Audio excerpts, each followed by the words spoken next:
Alright guys, so we picked up some parts for the LBZ, or the black truck if you're not familiar with the Duramax terminology. But basically, I decided to go with a lift for the other frame for the truck, because that frame was already cut up for a lift prior, and then it was kind of like welded back together to use all the stock stuff. So they had also used a like one of those Cognito brackets that bolt to the diff, so it has that eyelet for the mounting point, which I'll show you in a second here. I didn't film anything over the weekend because it was super freaking cold and I couldn't get the truck to start. So that's a whole different problem in itself. So I'm gonna go over everything that came with that lift real quick. So it's still about 0 degrees out here, probably like negative 15 with the wind chill. But this is all the parts that I took off of the frame that the lift came on. So the whole lift was still assembled on the frame. It was basically a rolling chassis without the rear axle. So I got the leaf springs, everything like that, and pulled it into the garage, took everything off. We were like midway, or like damn near done, and then the power went out. So yeah, I didn't get to filming any of that stuff. So we have the spindles with the wheel bearings in them, the control arm drops, the front diff that's already cut, and then this is the one that came off of the frame that I'm going to be using. As you can see, this is like an aftermarket bolt-on mount, because this diff was already cut for the lift. So I can probably get rid of that. The truck that this diff was in was pretty abused, so I'm probably going to use that one there. I picked up the whole chassis for like 600 bucks, and it was only like an hour and a half away from home. So all the lift components and everything I needed around that chassis with all the hardware and all that, it was pretty much untouched. No one had taken anything off except for the lift blocks and U-bolts. So I'll have to source those. But other than that, everything was there. So we went and picked this chassis up Thursday night, disassembled most of it Friday night. Like halfway through the disassembly, the power went out. So went and looked around just out of curiosity to see why, because like, I don't know, we never lose power here. So if we do, usually it's an issue. So I think there was a blown fuse down the street on one of the poles. Saturday morning, I finished it up. Saturday night is when it started to get really cold. So luckily, I was able to drive my truck home from a friend's house. But when I went to start it Sunday morning, nothing. Like, that thing cranked probably half the speed of what the normal crank was on like a warmer day. And I just could not get it to fire. Yeah, so it's a good thing I was off Monday, because there was no chance I was getting the truck started Sunday night. Ended up going out, grabbing some 911 additive from Power Service. I had just a regular Power Service in the tank, but I think I screwed up because I didn't fill the tank up completely. So I was at like quarter tank. I should have went out and filled up before the freeze came. Probably would have prevented the tank from gelling up. So I don't know. I threw some 911 in the tank, some 911 in the filter. I was out there for like an hour and a half trying to get it started. I had jumper cables hooked up to it, trying pretty much everything. So it also doesn't help that when I went to go plug it in, the plug was snipped. So couldn't plug the truck in. I think 2 of the 8 glow plugs work. So that also didn't help at all. I'm gonna go start it this morning because it's probably like a little bit warmer than it was on Sunday, but the tank is full and I added a whole lot more additive than I did on Thursday or whenever I filled up last. So it should start this morning. If it doesn't, yeah, we're gonna go buy a gas truck or something like that, because I need to still get to work. I did get it started yesterday, but only by bringing it in the garage so they could thaw out.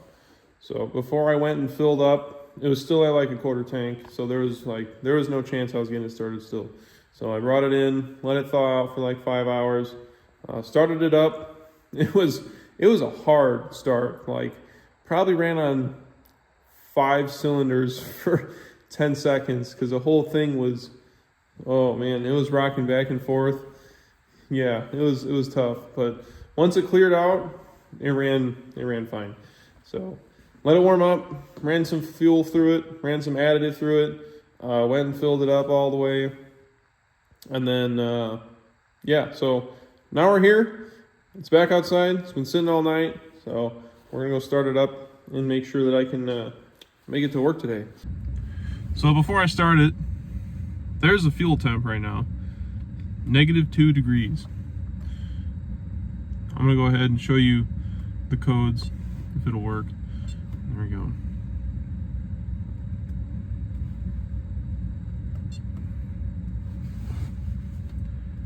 So all these 7-2 numbers, these are the glow plug codes. So each number behind the 7 is which glow plug it is. So we have 2, 3, 5, 6, 7. So these, let's see, 1, 2, 3, 4, 5. Okay, so 3 of the 8 glow plugs work. We got cylinder number 8, cylinder number 4, and cylinder number 1. Those are the only glow plugs that work. So yeah, not ideal. And like I said, there's also no plug on the block heater. So I'm gonna go ahead and start it up, show you guys if it even does start. As you can see, we're still missing a radio, but the rest of the interior is put back together. So I ended up doing a full clean out, did the carpet, everything, but still got to get the radio hooked up. This is just so I can sit in silence and just think about my bad financial decisions that I make.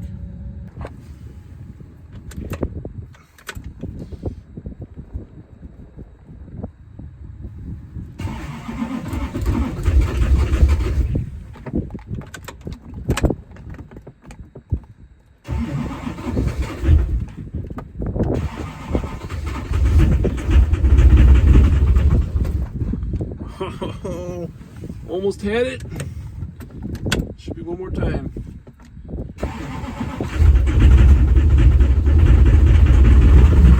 Oh my God.